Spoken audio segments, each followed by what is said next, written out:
তারই ঘনিষ্ঠ একটা মানুষ আমাকে এই কথা বলতেছে। টাকা পয়সা কোনো ব্যাপার না, আইন বিভাগে একটু চান্স পাওয়া যায়। বিশ্ববিদ্যালয়ের ছাত্র রাজনীতি নিয়ে যখন কাজ করতে গেছি তখন দেখলাম যে এটার সব থেকে বড় কন্ট্রোলার হচ্ছে শিক্ষক রাজনীতি। খুব পলিটিক্যাল লবি সাইজের একজনকে বসায় দিচ্ছে, তার নিচে একজন, তার নিচে একজন, তার নিচে একজন। আমি আজ পর্যন্ত যতগুলা মুভমেন্ট বা যতগুলা সুশীলদের ভাষায় বলেন যে মব বা যতগুলা আন্দোলন করছি, দাবি আদায় করছি, কোনোটারই পথ খুবই মসৃণ ছিল না। তবে যেটাই করি না কেন আমি আগে পর্যাপ্ত পরিমাণ সময় সেই কর্তৃপক্ষকে দিই। আজকেও যেটা ছিল সেটাও তেমনই কিছু। বিশ্ববিদ্যালয়ে ছাত্র রাজনীতি থাকবে না সেই 17 জুলাই বলা হয়েছে বিশ্ববিদ্যালয়ে ছাত্র রাজনীতি থাকবে না। এখন বিশ্ববিদ্যালয়ে ছাত্র রাজনীতি নিয়ে যখন কাজ করতে গেলাম, এটা যারা দেখছে তখন তারা জানে যে বিশ্ববিদ্যালয়ের ছাত্র রাজনীতি নিয়ে যখন কাজ করতে গেছি তখন দেখলাম যে এটার সব থেকে বড় কন্ট্রোলার হচ্ছে শিক্ষক রাজনীতি। নামে বেনামে শিক্ষকরা তাদেরকে কন্ট্রোল করে। আমি সবসময় দেখছেন যে ব্যানার ফেস্টুন শোডাউনের রাজনীতি, জুলাইয়ের পরে রাজনীতিটা সবসময় চাইছি যে ইয়াং হোক বা যেই রাজনীতি করুক, যে রাজনৈতিক দল হোক না কেন, একটু নতুনত্ব নিয়ে আসুক। এই যে ব্যানারে 2টা বড় ক্ষমা দেখা যাইতেছে, এই যে খুব পলিটিক্যাল লবি সাইজের একজনকে বসায় দিচ্ছে, তার নিচে একজন, তার নিচে একজন, তার নিচে একজন, এই যে একটা ব্যাপার, এগুলো দেখতে দেখতে আসলে বিরক্ত হয়ে গেছে। তো এই জন্যই আগে থেকে বলা হয়েছে যে আমার মনে হয় না, এটা আগে যারা স্টুডেন্টরা ছিল তারা ভালো বলতে পারবে, যে শিক্ষকরা এর আগে কখনোই ইউনিভার্সিটিতে নিজের ব্যক্তিগত নামে কখনো কোনো ব্যানার টানাইছে কিনা। হ্যাঁ, আরো কিন্তু অনেকগুলো ব্যানার আছে যেগুলো আমি ছিঁড়ি নাই, যেমন লেখা আছে জিয়া পরিষদ রাজশাহী বিশ্ববিদ্যালয়, জাতীয়তাবাদী শিক্ষক ফোরাম রাজশাহী বিশ্ববিদ্যালয়, এগুলা ছিঁড়ি নাই। কারণ এগুলা যদিও এটা পলিটিক্যালি ফাংশন করে এরা, তারপরেও ছিঁড়ি নাই কারণ তারা ব্যক্তি কয়েকটা বিষয় ছিল। একটা হচ্ছে যে বেগম জিয়ার বেগম জিয়া যে ইন্তেকাল করছেন তার শোক প্রকাশ করে একটা এই ব্যানার গুলা ছিল। তো বিশ্ববিদ্যালয়ের ভিতরে ছাত্র রাজনীতি করেন, শিক্ষক রাজনীতি করেন, প্রোডাক্টিভ রাজনীতি করার অনেক ওয়ে আছে। এটা আমার থেকে যারা বিশ্ববিদ্যালয় পর্যায়ে হাজার হাজার মেধাবী শিক্ষার্থী আছে, আমার থেকে ভালো বলতে পারবেন আপনারা। আমি এখন যদি ডিপার্টমেন্টের দিকে চিন্তা করেন, আমি অনেক নিচের ডিপার্টমেন্টের একজন মানুষ। মেধার দিক দিয়ে চিন্তা করলে আমার থেকে আরো অনেক অনেক ভালো ভালো মানুষ আছে বিশ্ববিদ্যালয় থেকে গেছে, এখনো পর্যন্ত আছেন, আপনারা ভালো বলতে পারবেন। আমার কাছে ব্যক্তিগতভাবে মনে হয় যে ছাত্র রাজনীতিটা খুব পজিটিভলি করা যায়। আমি শিক্ষার্থীদের জন্য ভালো কিছু করব, শিক্ষার্থীদের জন্য সেমিনারের আয়োজন করব, শিক্ষার্থীদের সচেতন করতে যা যা করা দরকার করব। রাকসুর সময় অ্যাকচুয়ালি ছাত্র রাজনীতি যেই খুব সম্প্রীতির একটা জায়গা, এটা কয়েকটা দিন আমরা পাইছি। আর ছাত্র দলের প্যানেল আছে, ছাত্র শিবিরের প্যানেল আছে, স্বতন্ত্র প্যানেল আছে, সবাই আসতে যাইতে দেখা হইতেছে, একটা সৌহার্দ্যপূর্ণ আচরণ। ছাত্র রাজনীতির কাজ তো এইটা। এখন আপনি ছাত্র রাজনীতির কাজ করতেছেন, আপনি বড় ব্যানার টানায়, এইটা যদি ওই পলিটিক্যাল টার্মটা যদি ইউজ করতে চান, আমার মনে হয় না যে এইটা ইউনিভার্সিটির পালসের সাথে যায়। তো সেই জায়গা থেকে আজকের কাজটায় যে আমি গিল্টি ফিল করতেছি এমন না, একটুও না, কারণ এটা আমি করে যাব। তবে কয়েকটা সংবাদ মাধ্যমে দেখলাম যে সবগুলা শিরোনাম, এটা আমি আসলে আমার সাথে যারা ছিল বা এই যে ফোনটাই যে ধরে আছে, আমি মজা করতে করতে আমি বলতেছিলাম যে দেখবা আজকে শিরোনাম হবে যে তারেক রহমানের ব্যানার ছিঁড়ে ফেললো রাকসুর জিএস সালাউদ্দিন আমার। তো এইটাই হয়েছে। সব মেইনস্ট্রিম মিডিয়া, রাবি, বিভিন্ন পত্রিকা, লোকাল ক্লাবের, তারাও একই নিউজ করছে যে তারেক রহমানের ব্যানার ছিঁড়ে ফেললো রাকসুর জিএস। এখন এখানে তারেক রহমান বলে কোনো আলাপ আসে না, এখানে আলাপ আসছে শিক্ষক রাজনীতি নিয়ে।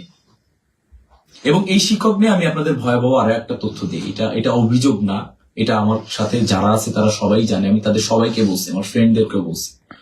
যখন জুলাইয়ের পরে 3 থেকে 4 মাস পরে আমি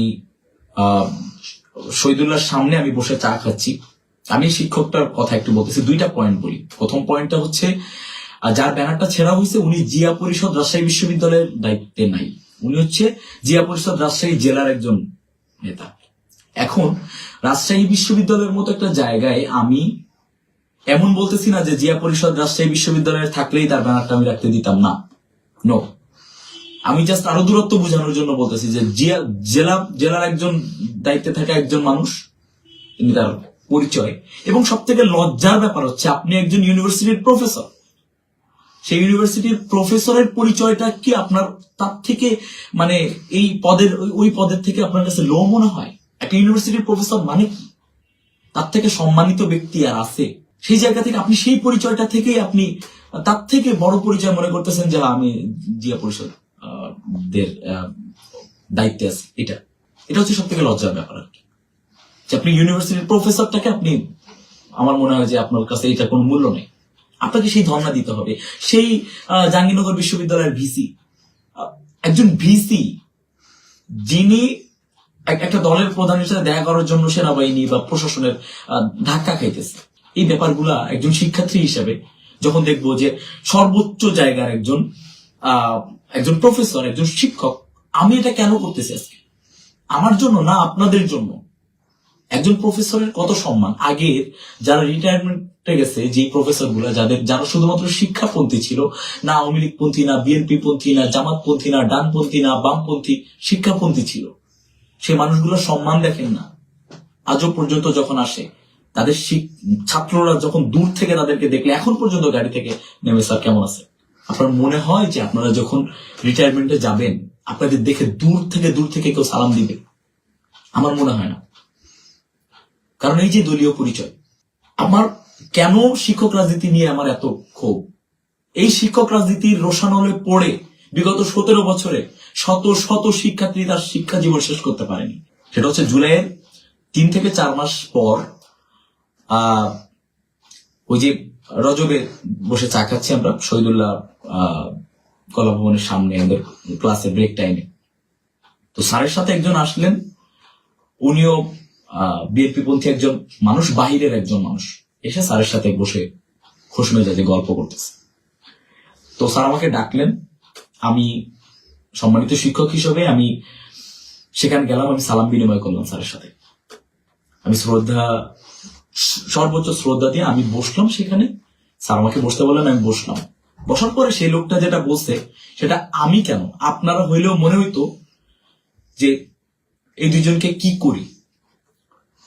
এই লোকটা আমাকে বলতেছে যে তার ভাগ্নির খুব ইচ্ছা সে আইন বিভাগে পড়াশোনা করবে। তো এখন তো জুলাইয়ের পরে প্রশাসন আমাদের, সব তো আমাদের, তো টাকা পয়সা কোনো ব্যাপার না, তার ভাগ্নিকে আইন বিভাগে পড়ার জন্য যদি আমরা একটা ব্যবস্থা করে দিতে পারি। একজন প্রফেসরের সামনে তারই ঘনিষ্ঠ একটা মানুষ আমাকে এই কথা বলতেছে, টাকা পয়সা কোনো ব্যাপার না, আইন বিভাগে একটু চান্স পাওয়া যায়। এই হইতেছে, আমি তখন জাস্ট স্যারের দিকে তাকাইলাম, উনি দেখলাম হাসতেছে। তো ওনার ইথিক্যাল গ্রাউন্ডটা আমার বোঝা তখনই শেষ যে উনি প্রতিবাদ করে নাই। আমি স্যারের সামনে আমি ওই মানুষটাকে বলে আসছি, উনি এখন অস্বীকার যদি করে আমি ভেবে নিব যে উনি আরো অনৈতিক মানুষ। তাহলে উনি টিচারের মোরালিটি কিভাবে ধরে রাখছে? ওই জায়গায় উনি প্রতিবাদ করতো যে তুমি এই কথা কিভাবে বললা। স্যার এটাকে সম্মতি দিছে, সায় দিছে, উনি মানে এটাকে কোনো ধরনের অপরাধ মনে করে নাই। তার মানে তখনকার সমন্বয়ক ছিলাম,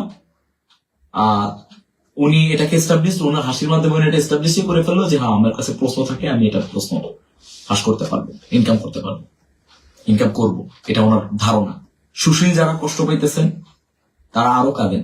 আর বিএনপি পন্থী ছাত্রদলের তরুণ যারা আছেন, আপনারা আমার থেকে অনেক বছর ধরে রাজনীতি করতেছেন, আমি খুব ভালো করে জানি। শুধুমাত্র এটাই রিকোয়েস্ট থাকবে যে আপনারা দৃষ্টি আকর্ষণ করার মতো কিছু করেন যেটা মানুষকে পজিটিভ মেসেজ দিবে। সকলকে ধন্যবাদ।